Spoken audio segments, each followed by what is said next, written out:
All right. Welcome, welcome. All right. Hi, Milena. Nice to see you as well. See you again. Hi, nice to see you.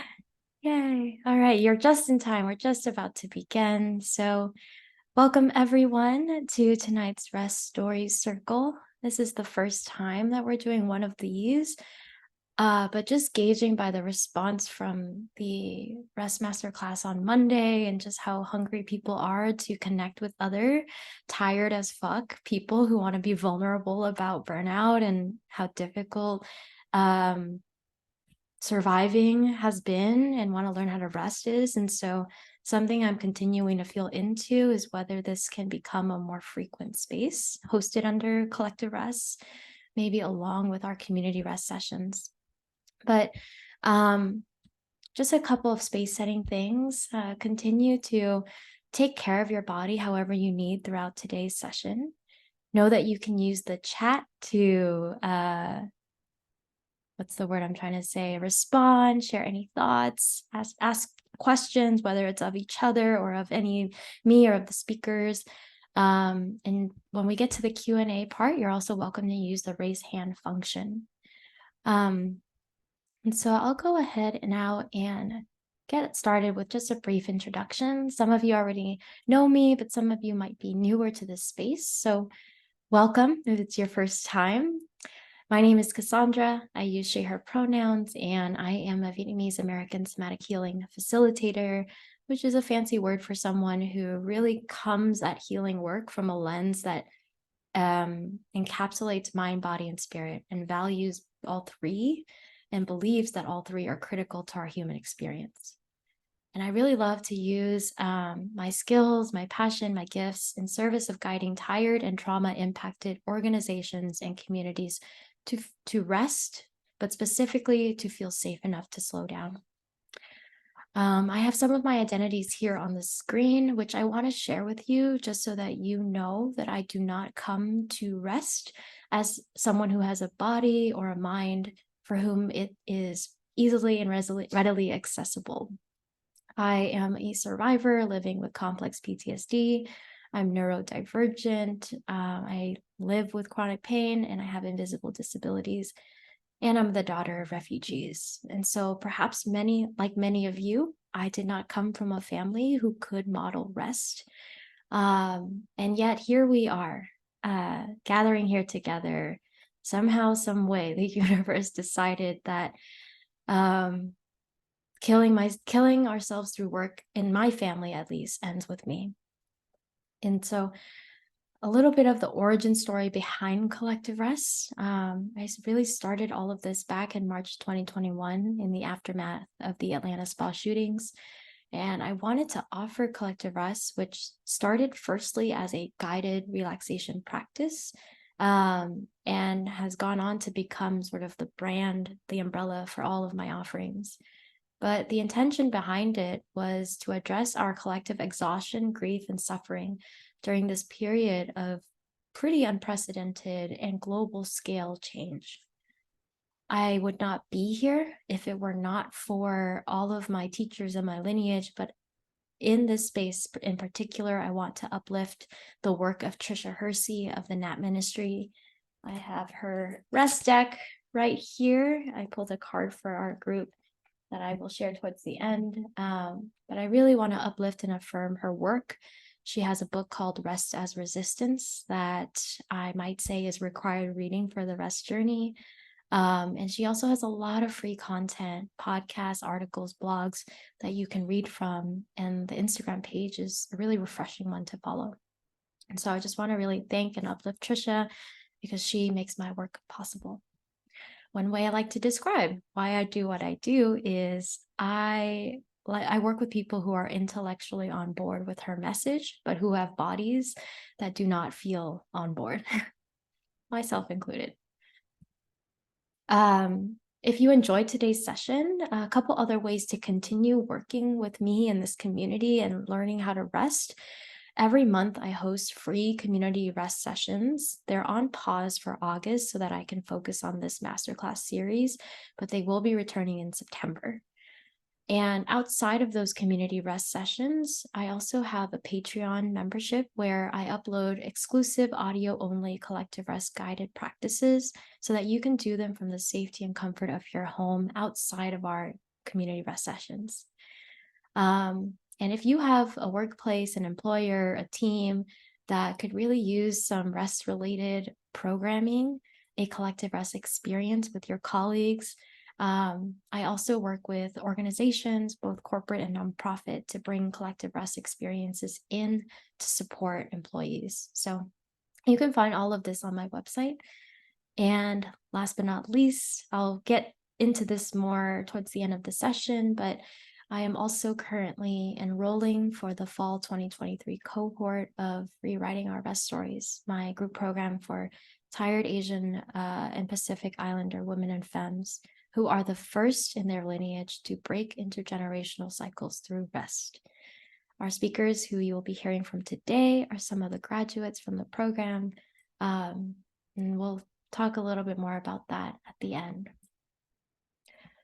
But with that context sort of set, we'll start to open this space that we're in together with an invocation. And so as we start to move into this, I'm going to invite you to find a comfortable posture, one that allows you to receive the words of this invocation.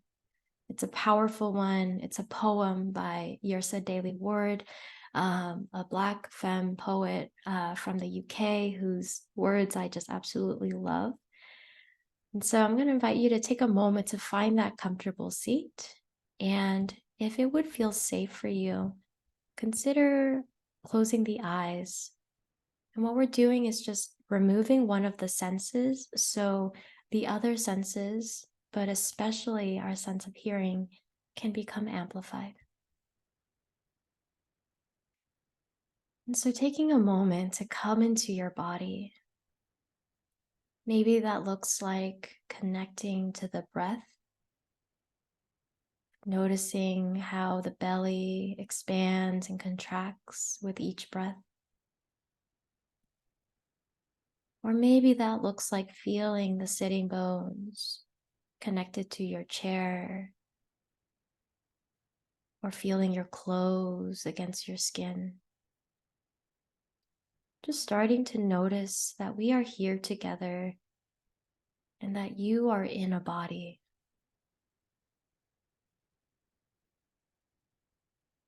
And while we are connecting with one another virtually right now, I invite you to visualize that you and all the other people in this space right now, that all of us are seated around a fire. We're seated outdoors around a fire, the way that our ancestors once sat and gathered to share stories. And at the center of this circle is a roaring fire. And before we move into the invocation, I invite you to take a moment to think about one thing that you would like to toss into this metaphorical fire. Maybe it's a rest story that you're ready to release or compost. Maybe it's a limiting belief about rest. Maybe it's what other people or this society have told you about rest that you no longer want to hold on to. What is one rest-related thing that has been weighing on you that you can hand over to this fire so that the fire can transform it? So that whatever parts of that story serve you can be released and the ones that don't can be consumed.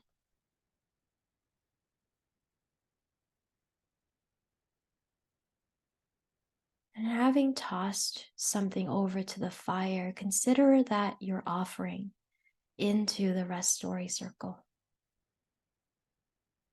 That each of us showing up today is offering something that we're ready to compost, to transform, to let go of. And in that letting go, we're all creating space for possibility of something else, for the possibility that we might be able to rewrite our rest story, one that actually works for us. Possibility that no matter how long you feel you've been disconnected from rest, that you can find your way back. And as you continue to sit in this circle with all of us, notice if you can energetically feel the other bodies and in this circle with you. Just feeling for a moment that we are gathered here to speak our rest stories or our intentions for rest aloud in a world that is actively hostile to rest. And as you continue to sit and be warmed by this fire and this felt sense connection to the other bodies in this circle, I invite you to receive these words by Yrsa Daily Ward.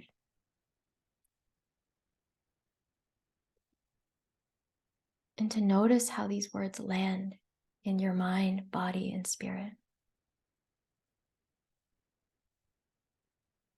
And this is called How We Got Here.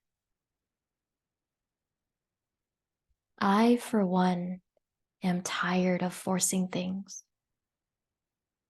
My mother and grandmother and grandfather and father far away all fought for things and sweated for things and pushed for things and had to starve for things and not cry out for lack. Their efforts were immeasurable. They came to the country with beasts on their back on a boat destined for what was known as better. They arrived in the new land too afraid to fail. Everyone back home was counting on them. Failure was oblivion and therefore unthinkable. The situation was rough, the streets unwelcoming, but what do you do when you have landed in a hard place? What do you do when you are where you are? Well, they settled. They dug in their heels and danced on their toes and made a home out of a cold place. They took their time, for there was little value in hurrying, and little by little turned a piece of the land into their own. My grandma's old house was filled with china figurines, purple flowers everywhere, and beloved things that shine. What a striking example of how to love a place until it belongs to you or you to it. It is the most nourishing kind of devotion, a romance that grows. Love it into being yours. My grandma's house is up for sale now. I have to speak to solicitors to collect some of the things that are mine. My childhood room was filled with books, books, and more books. What a vivid example of how to feed a child until they write about you. I, for one, am tired of forcing. Grit and determination are one thing, but I am learning how to let things flow, to be soft, to trust, to allow, because I never learned how. My guardians did not have the luxury of letting things come to them. Well, how could they be sure? How could they teach what they did not know? You have to pay attention to what happened before you, how everyone got where they are. What happened before you happened for you. Sometimes learning is not by mimicking, but by taking the lessons learned. making the lesson yours. Look around at what was done before you. Look at what was shown to you so that you might become all that you can become. I, for one, am tired of straining, tired of suffocating, but I can only say that because someone else did. They strained, they did not sleep.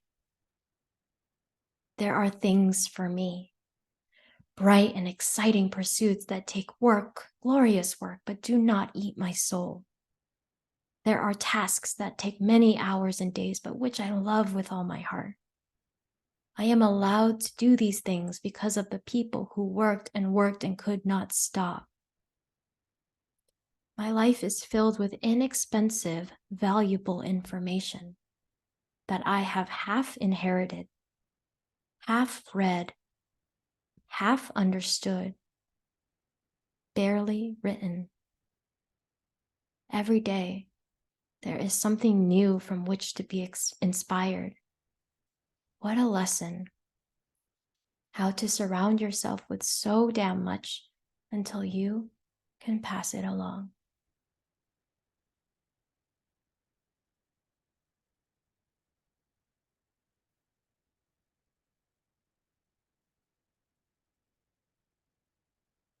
So as you feel those words reverberate within and without your body, I invite you to take a few more rounds of breath, perhaps even placing a hand to offer a loving touch to any part of you that could use it right now. And just noticing the emotions, physical sensations, and thoughts that arose as you received those words. As you heard this rest story that Yersa Daily Ward shared with us, just noticing how it reverberates with yours. And I'll offer you that intention throughout the rest of tonight as we start to move towards the rest stories that will be shared today, noticing how it feels to be in a space where you can share and talk about these things. And so as you feel ready, there's absolutely no rush. I invite you to come back into this space. And in the interest of time, I'm going to be moving forward, but know that you are 100% welcome to engage in any way that works for you. There will be a replay, so know you're not missing anything.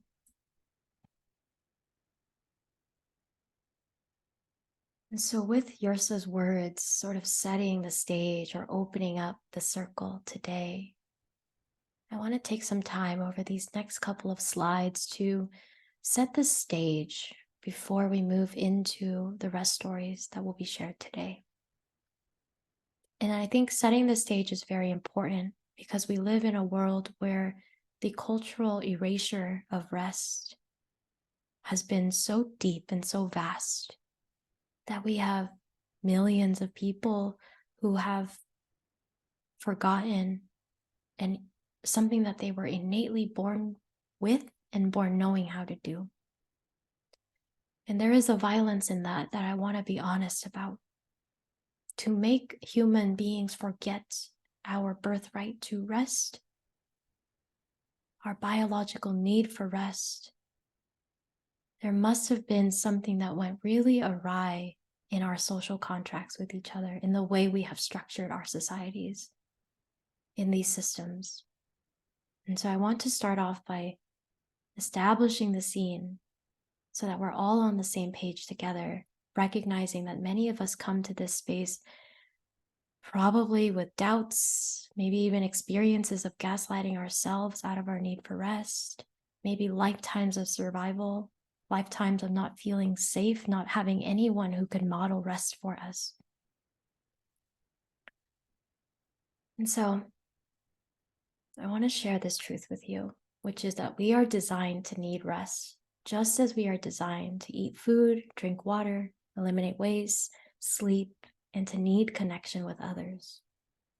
So when so many of us struggle to rest or sleep, and I'll differentiate that in a second, as we were naturally designed for, the question is not why are we bad at rest, because it's not an individual problem. The question should actually be, what conditions have made it unsafe for us to rest? And so, regardless of how you feel about your relationship to rest right now, the truth is that you have an irrevocable relationship to it. Even if you haven't felt rested in years, even if you feel like you don't know how to do it, that doesn't mean rest has ever left you. Your body still knows, but there are layers of fear and unsafety and experiences of not feeling like you can advocate for yourself, experiences where you had to override your own nervous system, your own intelligence to survive. But that doesn't mean that rest was severed from you. Your relationship to it is one that you will always have, even if it has had to go dormant for a long time. Again, this is because you were born to need to rest and you were born to do it. What we're really talking about here is the cost of everything that you had to do to survive, whether that was the hustling, the perfectionism, the caretaking, the self-sacrificing, the putting everything and everyone else first. That is what has caused you, us, all of us to forget this truth. The fact that we had to mortgage our rest in order to procure other things to survive is why we have forgotten. And I think something important for all of us to hold on to in our individual rest journeys is the fact that we can move fast, but it's always going to come at the cost of sensitivity. So when you are constantly booked and busy, when you're overwhelmed, when you're overstimulated, when you're always go, go, go, go, go with something to do and someone to attend to, that speed means that you're just less sensitized to your inner world.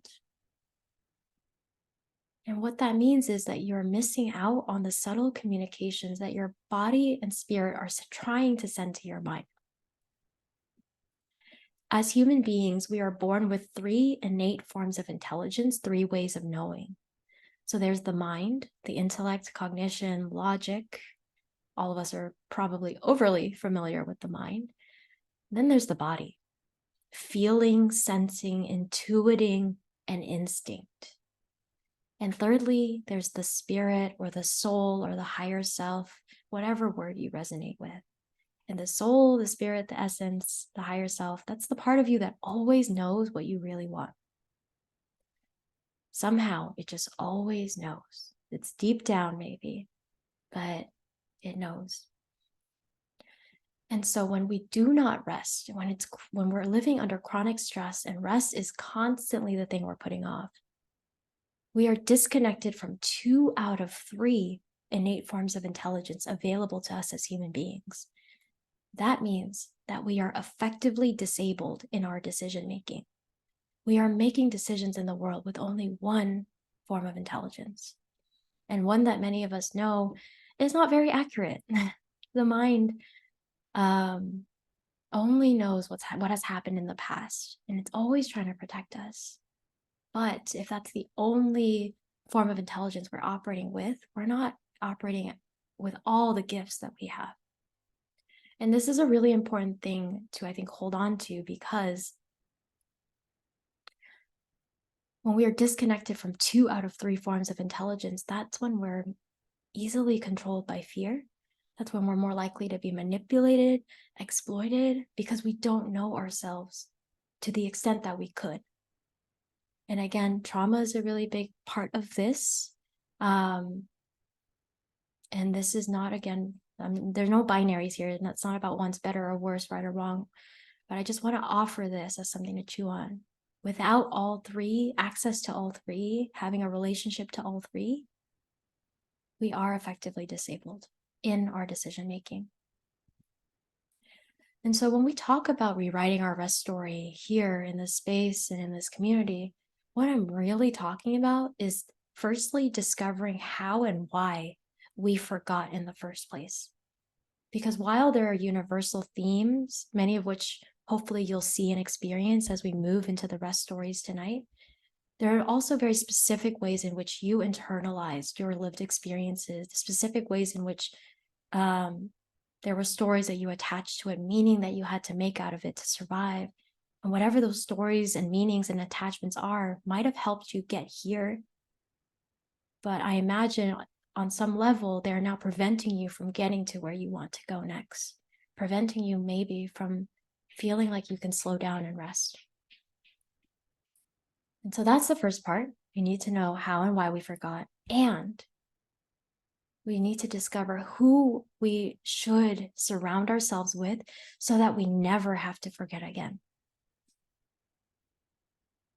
Who can we surround ourselves with so that we never have to forget again? We probably all have people in our lives who consciously or unconsciously are rest hostile. And that's okay. They might be on their own journey. But this piece is so important. Being around people who who by virtue of being in relationship with them do not make us forget what we have worked so hard to remember and reclaim. And so by creating space to question, feel, and discover what you actually believe about rest, not what you've been told or what you tell yourself to push through or what you've had to do to survive, you can start to make choices aligned with that intention. And so with that, I think one final thing I will share is on Monday, the first part of this two-part Rest Masterclass series, I actually dove deep into the rest framework that Rewriting Our Rest Stories is really built upon. This is the framework that I want to share widely. It's a framework that I continue to work with in my own personal rest journey.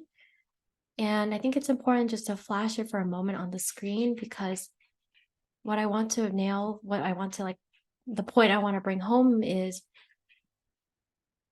because of this cultural erasure of rest, because so many of us have been made to feel bad, like it's our own fault, that we're not good enough at it. And a lot of that has to do with systemic oppression, namely capitalism wanting to make money off of us feeling bad about things that actually are social issues. It is so important that we find ways not only to surround ourselves in community that is rest affirming, but also ways for us to start to disrupt the status quo and to create a rest affirming culture, even within ourselves and our daily lives. And so I invite you to check out the replay. I went out earlier this morning where I'll dive deeper into this. But just know that by being here, putting your body in this space, you are getting access to a rest affirming culture, rest affirming community, and soon rest affirming stories. And so with that, I'm going to now pause the screen share and we're going to begin to transition to our rest stories circle. I'm going to start to spotlight or pin our speakers for today. We have Nicole, we have Danielle, and we have Jess, and I will, I guess, place myself as well with you all. Amazing. Okay.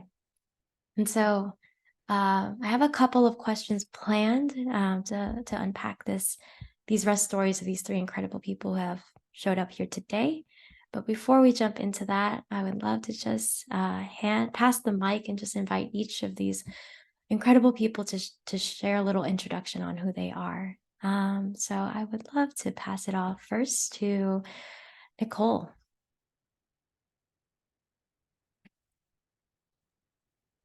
Hi, everyone. My name is Nicole Fernandez. My pronouns are she, her, and I'm on the West Coast.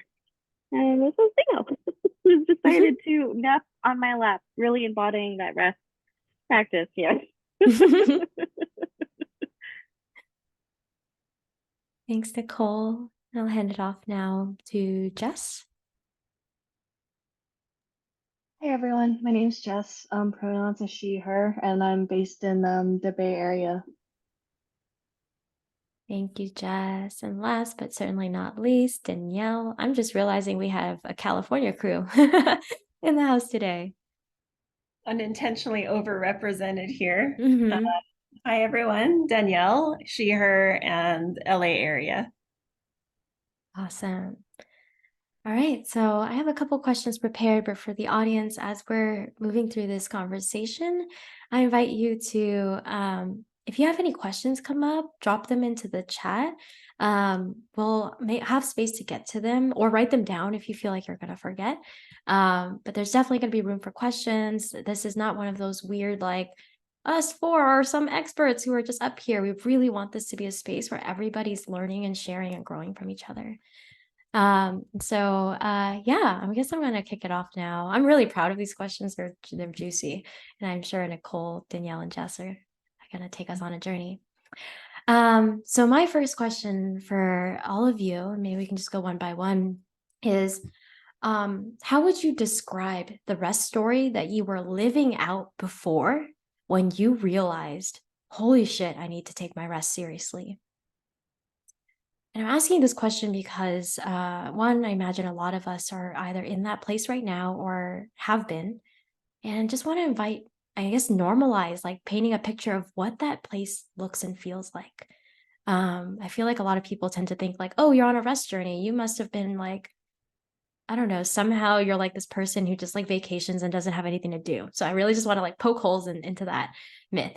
Yeah, so I'll pause there and see who wants to take this question first.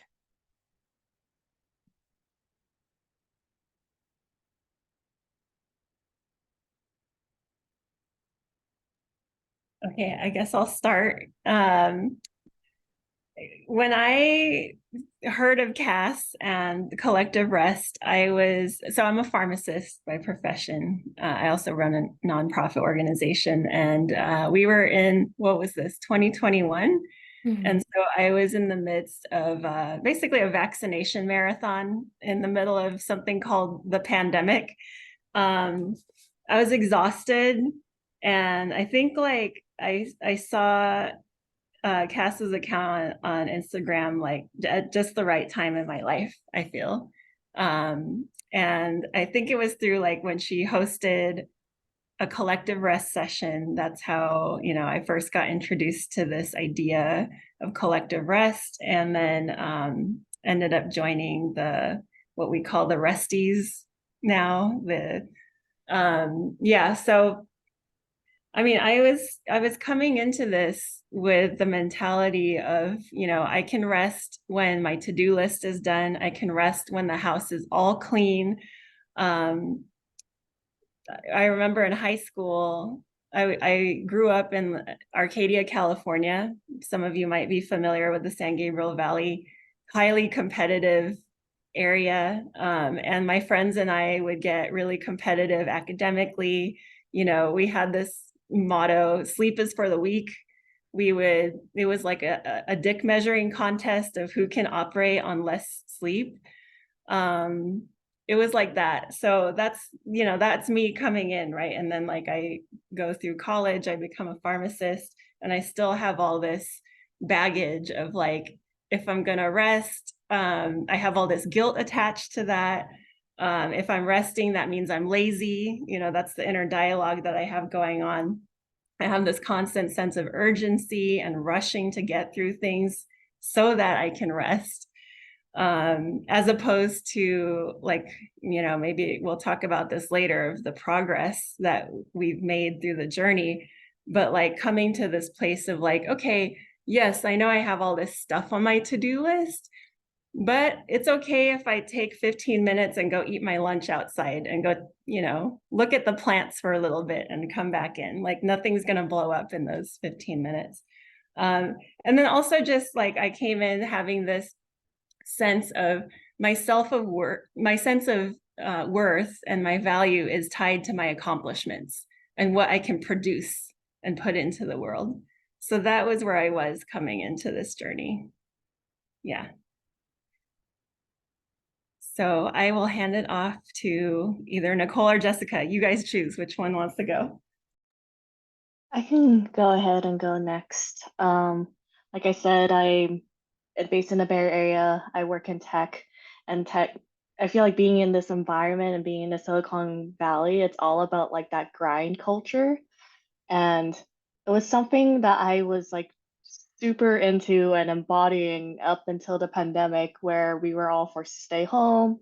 And I went through like a very intense breakup that like basically took all of like my systems to like cope with, because I think formerly I was just using work as a way to cope with like all other like areas of stress. But when I was unable to sustain that during pandemic, because I was just focused on all these like other things, I think that's when I started like breaking down and started to find like other ways to just be able to sustain myself. And so that's after like dealing with that breakup, that's when I started like my healing journey, learning how to like set boundaries and joining like all these like different types of programs. But I still found myself super exhausted despite all of that. Like for sure I came like a long way and I felt like those helped a lot. But then I don't think it was until I took part in like Cass Cass's program where I learned that, oh, it is okay for me to like, even with all this like healing I'm doing, it's okay for me to take a step back from all of that too, and to just like focus on like what's in my body, not overriding my systems. And I feel like in the long term, it's made like just living a lot more sustainable, because it's all like life's rough. It's all very hard. And how are we supposed to keep going if we just keep like overriding everything? And I'll hand it over to Nicole. Thank you, Danielle. Uh, gosh. Was when I returned to work for the library. I was doing high services virtual and pickup, and then summer we launched a camp for the kids to prepare for them to class. And my body was prepared for that. I literally like I heard so much of my sensations in the same era. Hey, Nicole, I don't know if everyone's experiencing this, but your audio is breaking up a little bit. I'm not sure if it's okay. Yeah, I think Milena is experiencing it too. Oh, sorry.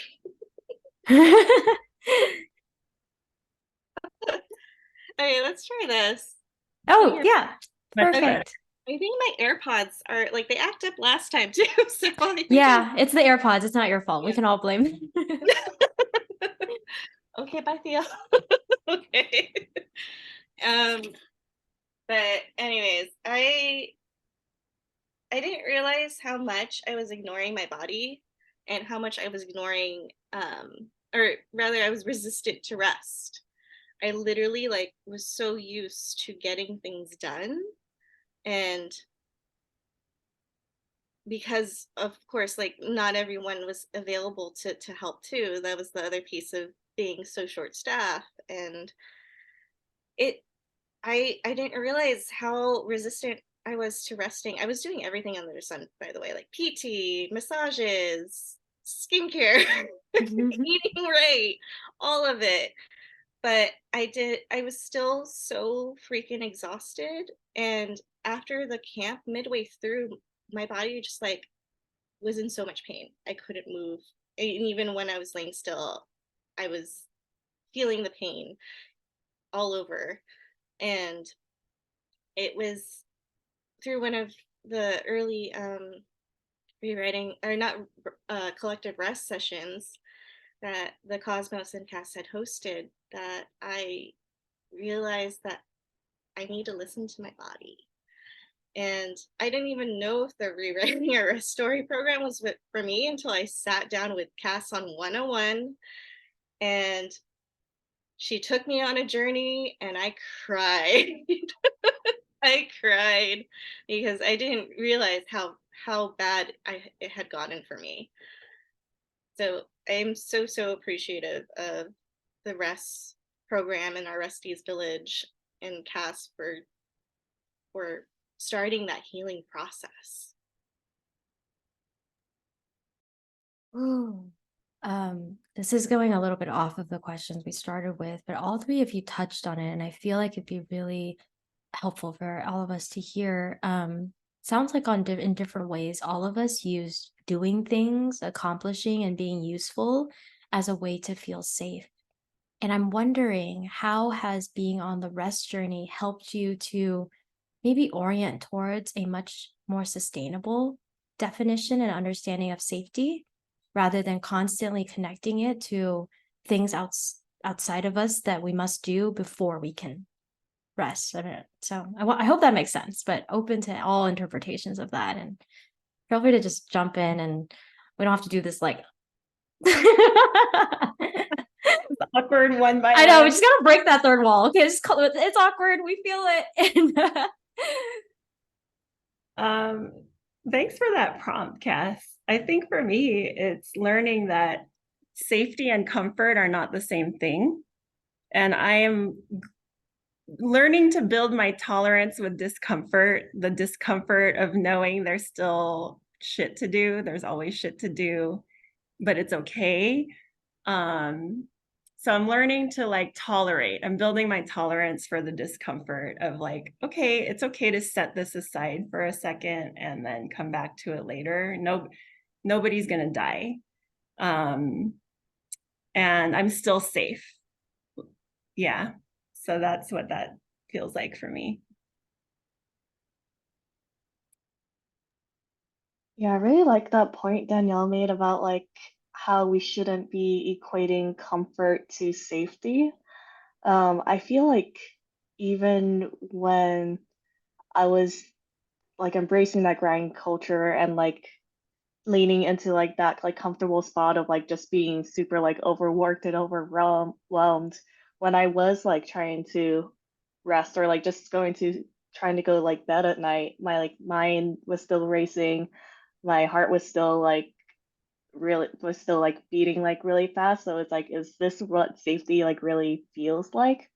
Um, so it wasn't until I started like embodying like rest a lot more where I don't really like have those symptoms anymore.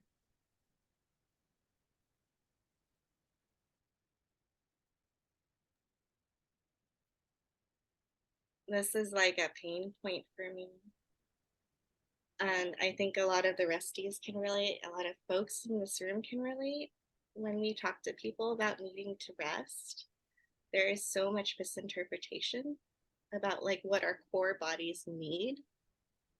And when I started the rewriting our rest programs, one of the closest people to me who I thought would understand my struggles just couldn't understand why I was paying to join a rewriting my rest story cohort and why I needed this to rest when I was doing all these other things for self-care. And it reached a point where explaining was actually adding more to the stress that I was feeling. And that is where capitalism has had this holdover of what rest looks like. That is luxury. And I love Cass for introducing us to Tricia Hersey and the abolitionist movement. A lot of advocates actually have been doing rest practices for hundreds of years since slavery, in order to keep going to fight for freedom and liberation. And that gets buried so deeply. I feel like what you just shared, Nicole, touches on a question that I actually received in my email earlier today. Someone in the community asked, like, what is rest? And maybe this is a good moment for all of us to share like what our definition is or what feels restful to us, because, and I think the fact that so many of us don't quite know what rest is or how to define it or what even is, like what it is. It's like this alien topic. Again, I think it just keeps pointing to the violence of how deeply severed we are from a very innate biological need. But what I love, and what prompted me to think about that in your share, Nicole, was you were saying like activists and abolitionists and people fighting for justice have always had to find ways to survive, which means they've always had to find ways to rest, even under immense pressure and violence and harm and chaos and crisis. And so I think about rest. Rest is like really, it's kind of a slippery thing to try to put a word on, because to one degree, it's like very specific to each person. But I also think like dance is rest, singing is rest, like being in the park is rest, being at a protest can even feel like rest, because that might be the only space where like your truth is finally validated, or in some way. So I'm curious, like for all three of you, like at this point in your rest journey, how do you define it for yourself? And what are some of the things that feel restful for you that might not be traditional or conventional, right? Like Nicole was like, massage. People think massage equals rest. And it can. But I'm kind of curious, like what you three are working with.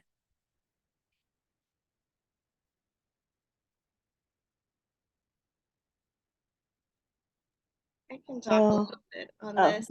go ahead. You go ahead, Justin. I was going to say, like, I think for me, I think rest is anything that allows me to be in like my body and, like Cass said, to like just embody my truth. Um, so I actually take like a lot more naps now, just so I can like just unplug from everything. Like meditation, and just like be with myself and be in my body. And I found like other activities that do allow me to do that as well is exercising. So I've gotten like a lot more into working out, singing. I'm also neurodivergent, and so with what comes with like neurodivergence is like a term called like masking, where you're just trying to like fit in. Like I know I'm over like simplifying the term, but like you're trying to like fit into like you have a mask to like try to fit into like societal um that context, and just basically being around people where I can unmask, I find is very restful for me as well.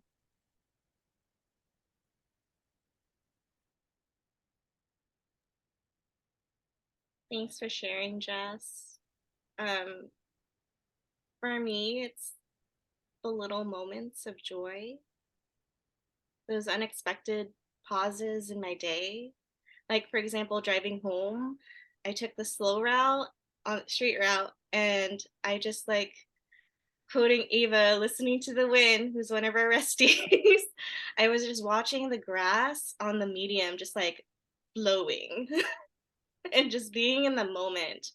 And it makes me think of just this quote from Brother Standelrust. The joy is the happiness that does not depend on what happens.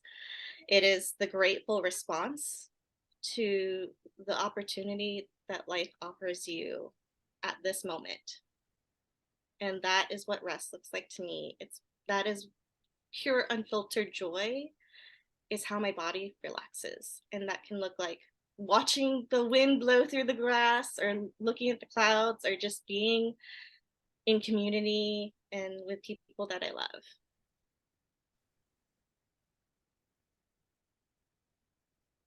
Yeah, same. It's the everyday small things. It's for me, it's sitting outside in the sun and appreciating that feeling.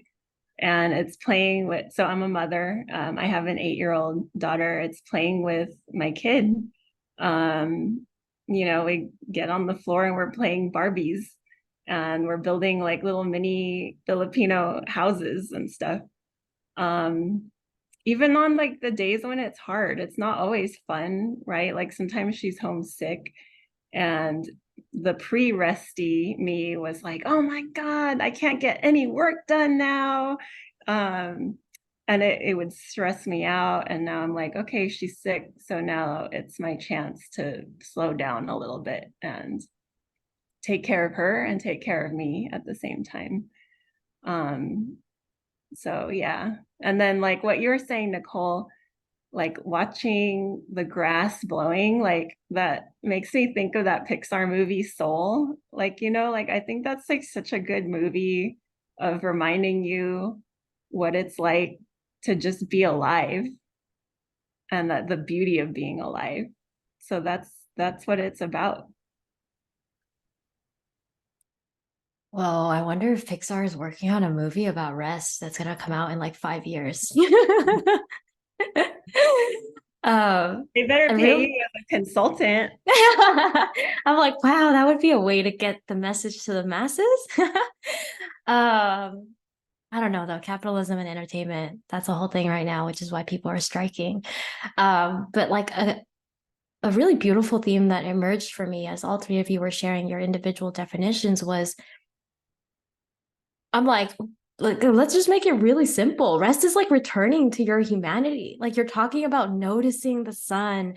You're talking about like being really present with your daughter. You're talking about being able to like feel your body and notice your needs and move in accordance to them. Like it's both like a very simple thing, but obviously very difficult to make our way towards or acquire, because again, we live in a rest hostile world. It almost feels like the social contract of our economy and sort of like capitalism is like everyone operates on override, right? Like there is no conversation about consent. Like your boss wants you to do something, well, you better just do it. Or you're supposed to get this done for school. Well, are you tired? No, you just got to keep going. And so I'm really appreciating the simplicity, and also the opportunity, because if rest is just about returning to what makes you human and what makes you enjoy being human, I feel like that opens up the door for permission for each of us in the room to just maybe push aside what we've been told rest needs to look like and start to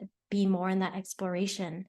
Um, which takes me to my next question, which was, what do you think empowered you the most to move away from other people's ideas of rest, and their projections about it, to really honor and discover and affirm your own?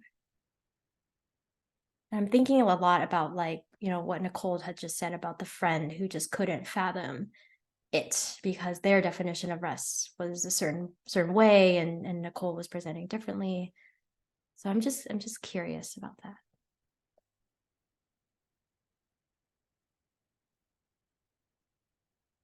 Wait, can you repeat the question? My brain just farted in the middle. It's okay. It's okay. Let me see if I remember it. I think my question was around like, how did you feel affirmed in discovering for yourself, kind of like taking ownership over your own definition and the process of you uncovering what will feel restful for you, right? Rather than just, oh, everyone says massages or therapy or like blah, blah, blah should be what I should do.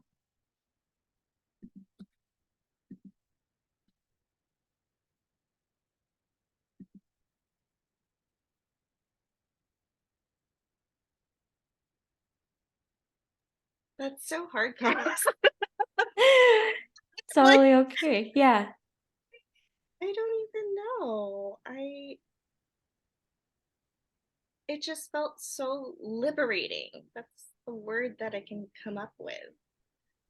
To not be holden to like continue these structures that have been set up about rest as luxury, and to let go of that and just really return to myself and my own path and listen to my body. It's just liberating. Thank you. And you answered it. All interpretations are open. And if you're like, actually, I want to say something else, that's also okay too. Yeah, I like the word Nicole used, liberating. I think like in Cass's program, when I started like engaging in like those collective like rest sessions, and it was like, wow, this is what feeling rested actually feels like. I want to actually experience this a lot more, and it's helped me, I guess, sustain my life a lot better. And I'm actually able to achieve more now than I feel like I was able to achieve then in a weird way, even though I'm making more time for rest. So I remember, well, I recently caught COVID, I think about like I think 3 months ago. And then I took time off work for around 2 weeks, where when I reflect back on it, I feel like if I were to catch COVID, like even like a year ago, I probably would have like tried to like work through it.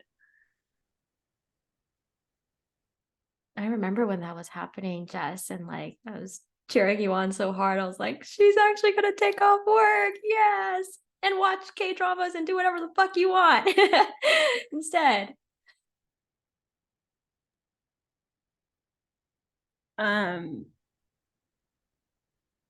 Yeah, isn't that really wild how like our body is already forcing us to rest, but sometimes even then we're fighting it. Like I would do that too. Um, and I think for me, it's reconnecting with my creativity. I had set that aside, the creative side of myself for so many years, just getting through college. I mean, I dabbled in these art classes here and there, but I was mainly like, okay, I got to do my pharmacy classes. Then I went through pharmacy school and I stopped like reading for fun. It was only textbooks. Um, honestly, like I think this journey is what got me to start writing my novel, Cass. Like, because that's one of the things that I lost in the grind was like I lost my creativity. I lost my like doing things for pleasure and for fun. And then I got that back. So thank you. Oh my God. And mind you, Danielle is doing this as a working parent and someone who's actively resting still. So kind of makes me think about what you said, Jess. Like we can be more, we're actually able to achieve more when we're taking care of ourselves. And I think that's a really important, I mean, we have like three, four, I guess all four of us have like proof points of that. And that I think so often when people, want to make a case against rest, like it's always about productivity, right? And it's like, well, actually, like here are like all three of you, I think have spoken in some way about being able to do more, not just more or showing up more the way you want to for the things you're already doing, but it also sounds like you all discovered these like things that have gone dormant inside that really wanted to come out that were connected to who you are. Yay, we have multiple book writers in here. You got Jamae, got Sarah writing a book. All right. And my last question before I want to turn it over and like open up the space for everyone in the circle to either ask questions or share, just for us to be in dialogue, is given how chaotic this period of life is, like many people, like a question many people have is, well, how am I supposed to slow down or rest if insert crisis here is happening, right? And that's a very common thing that I'm sure all of us get caught up in. And I certainly know for myself, there are still times in certain situations where I'll still get caught up in that same thought pattern. So I'm curious, in this moment where so much difficult stuff is unfolding, where so many systems are falling apart, where there's a lot of change, how has all of this influenced your commitment to rest?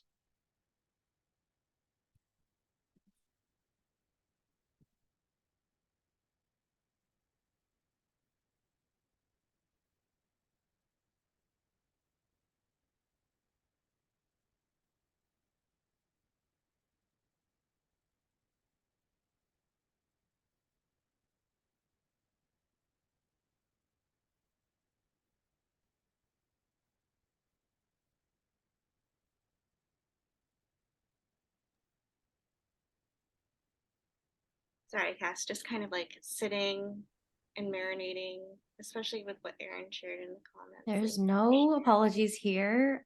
I was actually just feeling into how I'm glad all of us are just taking a moment to digest that question for ourselves, because I think before the rest journey, we might have just felt pressure to jump in. Mm-hmm. So yeah, no pressure at all. For me, it's really being very, very intentional with my time to prioritize my rest. I'm so thankful for joining the program, for the continued sleepovers and chats and memes in our Resties village, and the ongoing support that we have for each other. It's pushed me forward to keep prioritizing rest and to keep sharing that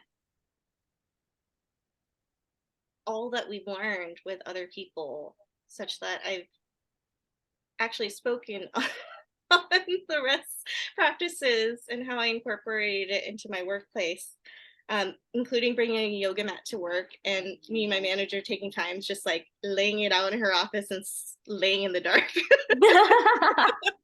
Hey, librarians need to rest too. So needed.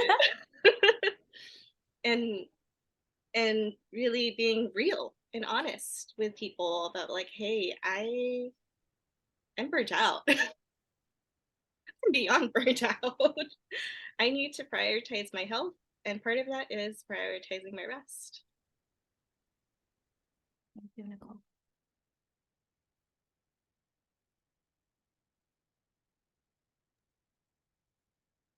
For me, it's like a mentality shift of like rest from being a luxury to, or like a nice to have, to an essential. It's as essential as breathing.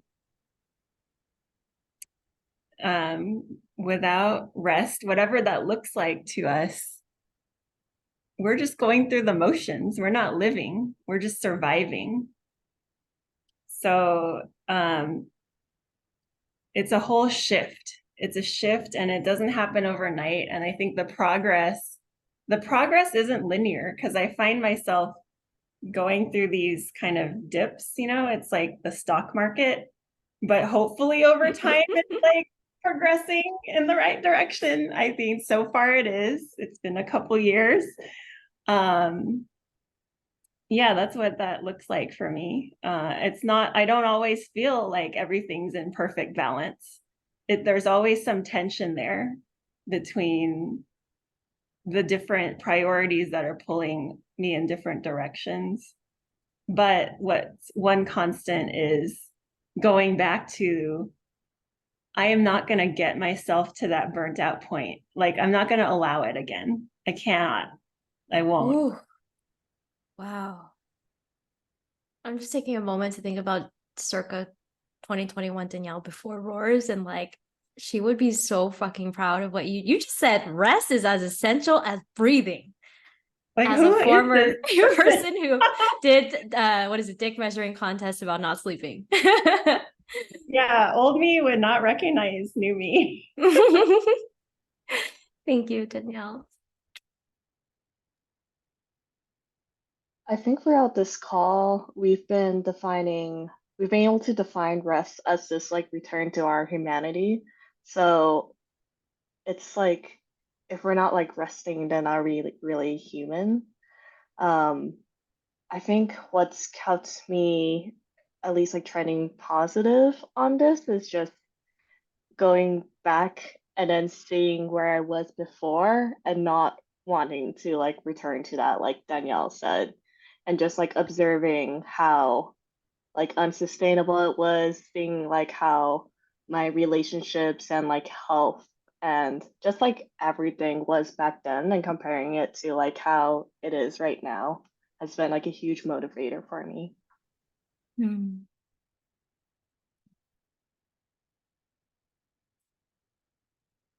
I've just been like putting like little catchy bits of wisdom that each of you have been dropping just like left and right in the chat. So I hope to include them in the recap email tomorrow. But thank you, each of you, for sharing so honestly and vulnerably. At this point in time, I'm going to open up the circle now. And so I'm actually going to de-pin all of us so that we can just be in gallery view together. And again, I know this is not perfect, but try to imagine that we're all sitting around a fire together. So I just want to pause here for a moment and just like invite in any reflections, thoughts, questions from the whole community. I know, Erin, you shared something super, super vulnerable that a lot of folks are resonating with, and I wasn't sure if you wanted to share anything further, but would love to invite you if so.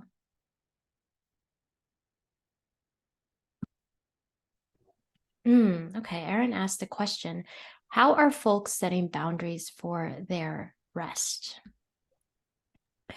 So Erin, I'm curious if you have more specificity on the types of boundaries, like is there like a type of person or environment that could help make this more specific? Like I feel like our generalized answers might not be as supportive.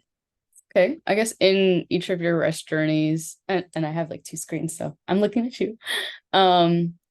Whether it was like professional boundaries, if that was draining and like you had to set harder ones there, or personal boundaries like, girl, I can't. I had a friend breakup. It's like, I don't have the energy for this.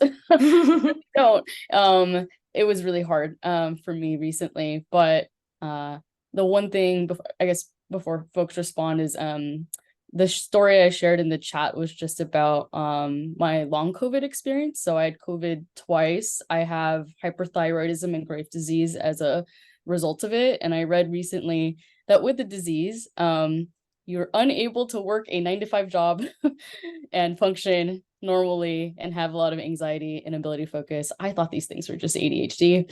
But I felt I had to set a lot of boundaries professionally and personally for my own self-preservation, and to be able to just like live, right, for my own survival. Like rest had to become essential for me. Otherwise, it wasn't sustainable. But for me, it was both professional and personal boundaries. So I'm wondering for any of you, if it was more professional, personal, or was just like setting boundaries everywhere and saying no a lot.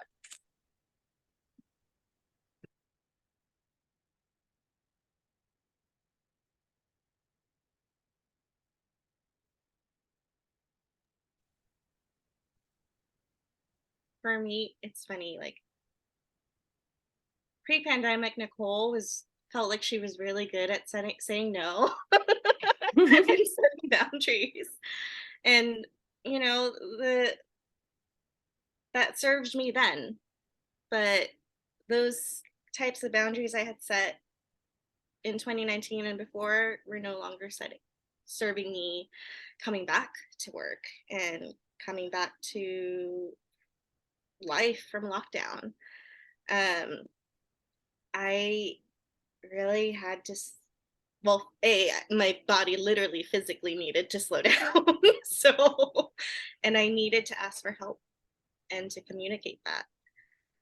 That's turning to my partner and asking him to literally be my accountability buddy, and turning to my supervisor and my colleagues of just like, please be my accountability buddy.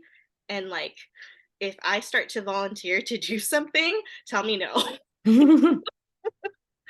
And this is the first year that I've actually like, I'm only on one work group team instead of 2 or 3 or 4 for the fiscal year. And I already feel like I'm gonna have a lot of FOMO, but I'm doing that for myself. It's really like holding my boundaries internally for myself, because I know me. I know I want to help. I care a lot. I love a lot. But I can't do that at the expense of my own health anymore. Yeah. Maybe one thing I'll add, by the way, like Danielle, just there's no pressure of like all 3 go all at once. Like if you feel called, like just please unmute. One thing I'll also add is I think so often when we start the rest journey, many of us feel vulnerable because we might be the one or the only person in our groups doing it. And so there's this tendency I've noticed both within myself and other people I've talked to that we start to feel like really sensitive about it, and we fear that no one else is going to understand, which is valid because we, again, live in a rest hostile world. And sometimes people will reveal to you that they don't understand and they're not the right audience for, and they might not need to be as close to you maybe during this part of your rest journey. But something that I have found helpful that connects to boundaries is, are there a couple people in your life who you could actually invite to join you on the rest journey? And what that can look like is, maybe instead of like doing drinks on Friday with the girls every month, we transition to doing a hang at the park, or we go on a hike together. That could also look like, instead of, I don't know, like whatever existing social groups you have, I think sometimes it can be helpful to think about, how can we like swap out or sub in something more restful that is aligned with your rest journey, so that, one, you're inviting other people in who you love to be there with you. Two, you don't have to feel alone. You don't have to be like, oh, well, I'm on my rest journey, so I therefore have to hermit while everyone else is out. And I think three, that piece is so important, because even if it's just one or two people in your life who are open to doing that, they might not realize how burned out they were, and they might have just needed the invitation to do something different. And because they're still getting to spend time with you, that can be just a way that, like, maybe it's not necessarily, it's not directly answering your question, Erin, as a boundary, but I think that if you can just find a couple people you feel safe, almost like transitioning your relationships to one that honors rest, that can be a way to just access some support, some community care, as you resource yourself to think about these other boundaries you might have to set with people who might not be so easy to talk to, or who might even be hostile towards your intention. And I just want to be honest about that. Like, being on the rest journey is also in some ways like filtering out certain relationships in your life, people who have been invested in you showing up in a very particular way, who are not going to be satisfied with you honoring yourself. So I just want to take a moment to normalize that too. See, Sarah, your hand raised. Hello. I was gonna maybe add something to the circle for Erin. And actually Erin and Nicole, a few people have noticed about, like, whenever we talk about boundaries, I always listen to people saying like, oh, we're learning how to say no to this, that, and whatever. I'm saying learning how to say no to a work group. But I'm on a creative journey of my own. I'm writing a book as well. So hello, fellow book writers, but I also write a lot of poetry.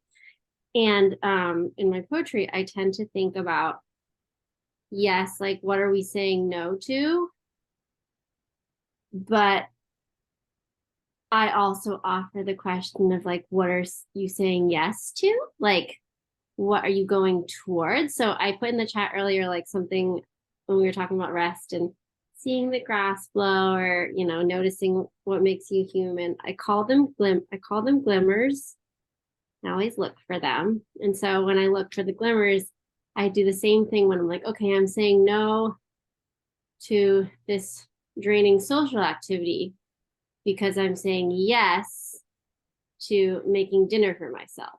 So not only, like, the boundaries are created because you say no to things, but they're also created so that you can say yes to things.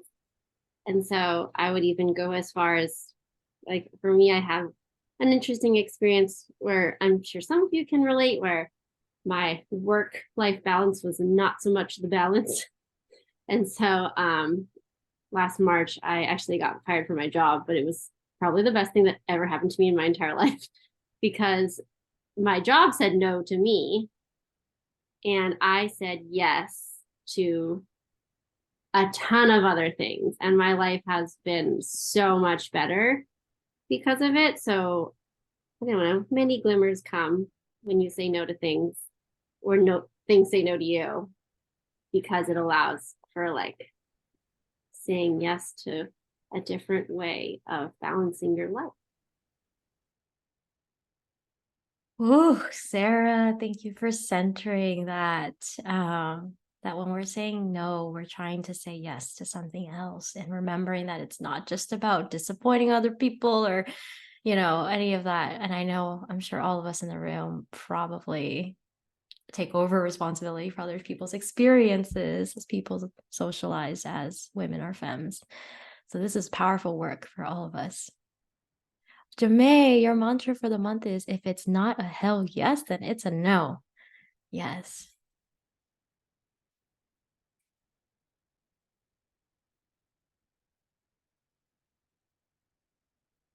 I'm curious, what are folks chewing on? What are you taking away? Open for any questions, opening up the space just for us to share and be together.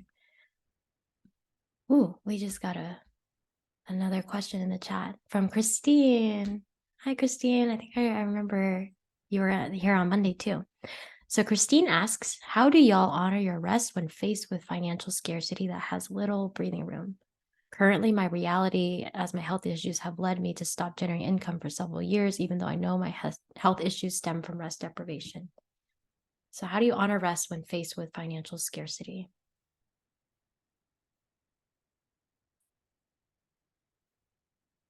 I mean, I can take a, wow, I just realized the word take a stab is so violent. The turn of phrase, I was like, I don't want to say that. Take a loving nudge. I don't know. A gander. Yeah. So Christine, this question is one that I feel so deeply because that has been literally my reality for a long time. Some of you in this space might know me from back when I was working on the Cosmos. What you might not have seen behind the pretty social media graphics and the community stuff was I was living in New York City, working on the Cosmos full time, making $50,000 a year, which is not very much money. And I, even in the months leading up to going full time, I burned through my savings. After I was laid off from work because I was like so adamant. I took the gamble. I was like, I really want to see this through, even if it means that I'm going to be blowing through my savings. But there's something here that I'm so hungry to see through. And I lived in serious financial precarity for up until honestly, my decision to dissolve the Cosmos with my co-founder was because I couldn't live in that financial precarity anymore. I started having health issues from the burnout. I was also like doing the most in the Cosmos. And it was the craziest thing because like I would have this like beautiful life on the outside, but no one knew how difficult it was, how I was like being so mindful of like pinching pennies with what I was spending money on. I didn't even have health insurance for a year. So I was like financial precarious, no health insurance in the pandemic. And I actually didn't get health insurance until my partner and I moved in together. And throughout that whole time, Christine, I basically just like kept mortgaging out rest. I'm like, I can't possibly rest. Like, here's all the things that community needs me for. Here are all the things that I need to do to generate income. And I was so deathly afraid of the Cosmos not surviving that it's almost like I was like, well, as long as the Cosmos survives, it almost doesn't even matter how my life looks like. Because if that survives, like that's more important. And then throughout the 5 years that I ended up working on the Cosmos, 3.5 of which were full time, sort of the underlying belief I always had was like, if I just work harder, I'll be able to fix this financial situation, and then I will rest at some point after that. And that was like my underlying theory for the Cosmos the whole time, and it was hard the whole time. And then I hit a point where my burnout got so bad. I actually went to the ER because I gave myself a mild concussion from collapsing on the way to go. I had to pee in the middle of the night, walk to the bathroom. Literally, my legs buckled. I collapsed and I hit my head. And the worst part was I didn't like freak out. I mean, I had been under so much chronic stress for so long. It was just like, oh, here's another thing. I went to bed and I woke up with like blood on my pillow. And that was when I was like, oh my God, something happened. So, I share this with you all because like I think over those 5 years, part of the reason why I tried so hard with the Cosmos was that I kept wanting to prove that theory of like, if I just work hard enough, we'll get the financial stuff figured out and then I can rest. And I think what I want to speak to is the futility of that theory. And I say that not because money doesn't matter. I'm not like trying to bypass anything, but I clung on to that equation so hard that I was closed off to the idea that any other way was possible. And so when I was forced to take a sabbatical, Karen, my co-founder, and I both took a sabbatical. Mine was mostly spent like just trying to put the pieces of my personal life together. And I'm still not done with it. I'm like still working with some of those threads. And that sabbatical was like last year. During that time, I had a lot more time to think about the sort of underlying beliefs and like the formulas I had of like 1 + 1 = 2. Like work really hard, don't rest equals success. Like that was an underlying formula I had. And I had a lot of time to question that and then start to poke holes in it from a perspective of, well, let's just see what I am not open to and what else could be possible. But I have to firstly be willing to break up with the idea that this is the only way. And so this is where, I don't know if you have a spiritual practice or a connection to spirituality, Christine, but this is where and I'm not using these words lightly, the universe started to fucking meet me when I was willing to question this foundational formula that was putting me on a track where I was going to eventually kill myself. I'm not like joking about that. Like giving yourself a concussion in the middle of the night, like if I had just hit my head harder, we would have been in a much different scenario. I might not be here. And so it took that realizing like, I'm going to kill myself if I try to solve this financial situation the way I've been doing it. So it's almost like owning my disability, owning my real capacity, finally set me up so that I could even find my own way to solve the equation.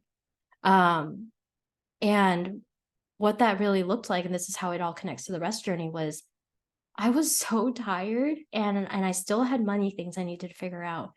But it was going into the grief, into the exhaustion, into the burnout, and feeling what was there. Because before I was too afraid to feel it.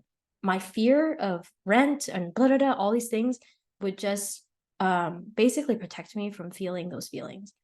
But when I went into those feelings, that was when I started to excavate a lot of wisdom that started to help me construct a new formula. And so I ended up deciding to wind down on the Cosmos because I needed that to be the end of my that type of financial precarity. I started working on collective rest in the meantime, but there was no guarantee there was gonna be any money coming from that. None. I was trying to just pull it out.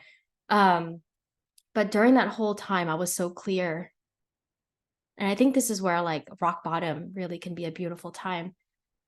I had to like make peace with like, I don't know how I'm going to make money 100%, but I do know that I cannot willingly kill myself the way I did before. And I think there's something beautiful that happens when you hit that rock bottom where you're like, that's my floor, that's my limit, and I'm not going back. And I found my way to now be able to make an income in a way that's a lot less stressful. And I feel very lucky in a way, but also not lucky because I built this. I mean, lucky in the sense of, I think that I don't know how all this happened. I don't know why you're all here, but I do know that I could have died, and working on collective rest is now making me accountable to not killing myself. And I ended up also realizing I'm disabled, I'm neurodivergent, I cannot work more than 20 hours a week. And I just built that all in. But it took I guess it took really getting to know myself at that deep level of like what I can actually offer before I could even be in the right place for opportunities that would allow me to solve the financial precarity with an equation that actually worked for me. So this is kind of like many different threads, but I'm hoping it makes a little bit of sense. It's like not something conventional. Like it's not something that like I can give you a 5-step 5-step diagram for that capitalism really loves that, the 5-step stuff, 10 steps to feeling happier. But it really is like, in my experience, the journey of like, go into the things that we're most afraid of owning, which might be like our health issues. Like that was certainly mine. And from the understanding of what your real capacity is and what brings you joy, that can be a much more empowered place to even think about what type of work or what you might be able to do to solve that financial precarity. Because trying to solve it from the way that we got sick is not going to work, I think is what I'm saying. And again, this is not about like everybody just pray and money's going to fall out the sky, but like it's this deep, harder inner work that I think sometimes it feels more comfortable and familiar to just work harder than to actually slow down and be like, why is this not working? So I don't know if that makes sense, but yeah. It does. Thank you, Cass. The you can hear me, okay? Mhm. Okay, great. I was having a lot of computer issues. I guess real quick for me is that I was pulling at the same formula that you were going at, and my body broke, and it still was going. And then I hit rock bottom maybe like several months ago, and I moved back to California, but where I moved from was a lot more affordable. Whereas I know you moved to Asheville, which is a lot Mhm. closer to where I was living. And it was one of your newsletters as of recently that said, like, you realized chronic stress will slowly kill you. When I read that, I started crying because I was like, that is what's killing me. And so, still trying to figure it out now, still feeling more of the pinch because California is going to be expensive. And so, yeah, I think still reading her newsletters and loving how incisive and sharply you say these things. I was like, yeah, it is going to kill me. I have to do something differently. And I think I'm still just asking the questions now. So I appreciate your answering that. Thanks for everyone for holding space. Yeah, Christine. And one book I'd love to uplift, and I know Nicole is a big fan of this book, is Pause. What is it? Pause, Rest, Be. Octavia Rahim. I'm gonna put that in the chat. So Octavia Rahim is a Black restorative yoga teacher. And she's written several books, but I think you might really resonate with her story, Christine. So if you want to look up like a podcast or an article, she talks about being in the hospital and literally trying to get out of the hospital as fast as she can to go back to work. But there was this like angelic nurse, this angelic Black nurse who was like, whoa, whoa, whoa, whoa. Basically, what the fuck are you doing? And that was like a really transformative turning point for her. And I think this is speaking to like sort of that habit so many of us, it's become so habitual to override ourselves and to put ourselves last that we don't even realize we're doing it until someone says, whoa, you don't have to do that. So I just wanted to take a moment to uplift her and her story, and I hope it brings you some solace and a sense of like solidarity. And I know there's many of us here who've had health issues that led us to our rest journeys, so just really glad that you're here. Sarah, anyone else have depression, anxiety? Everyone. We're taking a poll of all the health consequences of overworking. Ooh, how many of us in here broke our bodies from overwork? Yup. And I'll also add there's the other book, which Cass shared, the Rest Deck from Trisha Hersey, but she also wrote the book Rest is Resistance, and she touches a lot on scarcity, like how can I pay my bills when I need, so like rest, like how does that work, what does that look like? She really touches in on that. And yeah, it's tough trying to find that balance, but like Cass said, doing the deep work, it's really rewriting your rest story in relationship to rest and what that looks like for you, not what the world tells you what it looks like, not what sometimes doctors misdiagnose too. I've been there. Oh my god, have I been there? Like and figuring that out and know that you're not alone. You can there's this community, there's Cass, there's all of us here to help you through this. Oh, Erin, I just noticed you said that you had vertigo. One of our resties, the other alum, Steph Tran, some of you might have heard her speak before, but she came into the rest program in 2021 with Danielle and Nicole because she had vertigo. She couldn't get out of bed, and it was chronic stress related. Like it originated from that. So just wanted to continue to normalize like our bodies And something that I have been learning from Dr. Bayo Okomolafe, a Nigerian like former psychologist, PhD, who now is a post-activism scholar. He has a lot of really great work, but one of the things I love that I've learned from him is sometimes the crack is the way. Sometimes the crack in the crack, the fissure, the thing that we believe is the problem is actually the thing we need to go into to find a new way.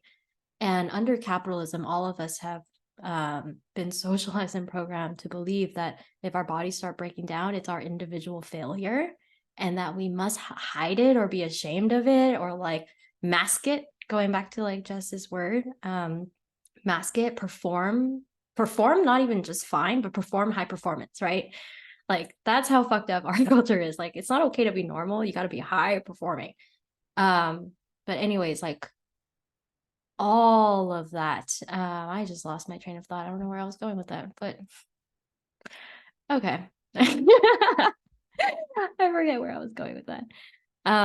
But yeah, I'm just looking into this chat right now. I just want to pop in here and say I'm so appreciative of this space and everyone here and sharing your story, because it's so relatable. And I feel like there are not enough spaces like this where we can safely talk about some real things. And I think that maybe one thing we probably all share in common is like, our role models are parents. And if their parents had this mindset of like, you work hard, nothing will come if you don't work hard type of thing, that's ingrained so deeply into our psyche that it becomes one of our values. And then we don't start to question it until someone says you actually have permission to question it. I think that's just so powerful. And kind of going back to what Cass, you had mentioned, like, just being real about your journey. I really appreciated the newsletter that you had shared just, I think it was Tuesday or something, a few days ago, where you're planning to launch something, but so many things happened that were very real behind the scenes, and like being open and honest about that and sharing that, I think it goes such a long way. And I think it just shows like there's so much magic that happens when we are real and we share about what's going on inside of us, whether it be in our brains or our bodies. And yeah, I have so much gratitude just for everyone here in this space and just sharing that. So thank you all. It feels really good to not be alone in all of this either. And like mental health is just so real. Similar to Sarah, actually, I also got let go from my corporate job, and I'm taking this time to reevaluate like what kind of career would actually be beneficial for me, like like for my health, my well-being, because I was I was trying to set little boundaries in this space where I would turn my G chat to do not disturb between certain hours. And then my director was like, I see you do that. Like, that's not going to be helpful for you. Like, you really can't. I chat with my boss, my manager over the weekend when I'm like picking up my daughter from swim class. And that's just how work is going to be for you. And I was like, okay, well, maybe that is not where I need to be. And just kind of sitting with that discomfort, because like at one point I really thought that was where I needed to go. And that's where I was like envisioning myself to be in her shoes eventually. But I realized if it's going to mean depriving my own sense of well-being, then it's not worth it. And so, yeah, I just wanted to share that. Thank you all for listening. Oh my God, I feel like we're twins. Like that happened to me too. And my supervisor also, like, I wrote earlier in the chat, I said like, and I've been thinking about this for months because this happened to me in March. So I've had some time to reflect. And my thought is like, there are many ways to live a life. And my old supervisor was that person too. She would pick up her kids from school. She would be on her phone and she would say, I put my phone on do not disturb, but if you need me, call me twice. Like, and I was like, isn't that kind of not the point of do not disturb? And she was like, if you work hard, you can do these things. And I was like, I don't know if this is the only way. And eventually me and that company like parted ways because I wasn't meeting these astronomical metrics that they wanted me to meet. And it's like the best thing that's ever happened to me to like get fired, honestly. And of course, my like Chinese American like A plus brain, it was like I didn't get an A, and I was so upset for a little bit. And then I realized, I looked out my window, there were glimmers, and he was like, you know what? Maybe there's other ways to live, and I'm gonna do that instead. Maybe I don't want an A in this. I need an A in this class. Like, I don't think this is the class for me. Wait, what is it? Maybe getting an F in something is getting an A in something else. Just to take your Yeah, the class dropped me, man. And I was like, yeah, the class failed you so you can go off and I succeed know. in a place that allows you to thrive and hold on to your humanity. Oh my gosh. Danielle, drop the class. Well, I wish we could go on forever, but I'm looking at time and I just want to be respectful. Well, I was again just thank you so much, everyone, for being so honest. I think spaces like this are so necessary because so many of us do feel alone in our experiences, and we've only begun to like scratch the surface, but there's clearly so many layers of emotion, so many nuances and complexities when it comes to rest. And I say that not to make it sound more difficult or daunting, but to really, I think, reveal how this layer, this thing that we call rest, pervades and touches every aspect of our lives. Like, we're not just talking mental health here. We're talking about, can I live my life the way I want to live it, with the people I want to live it with? And can I stay intact with myself, my values, the way I view and love myself in this world that might not always be supportive of me?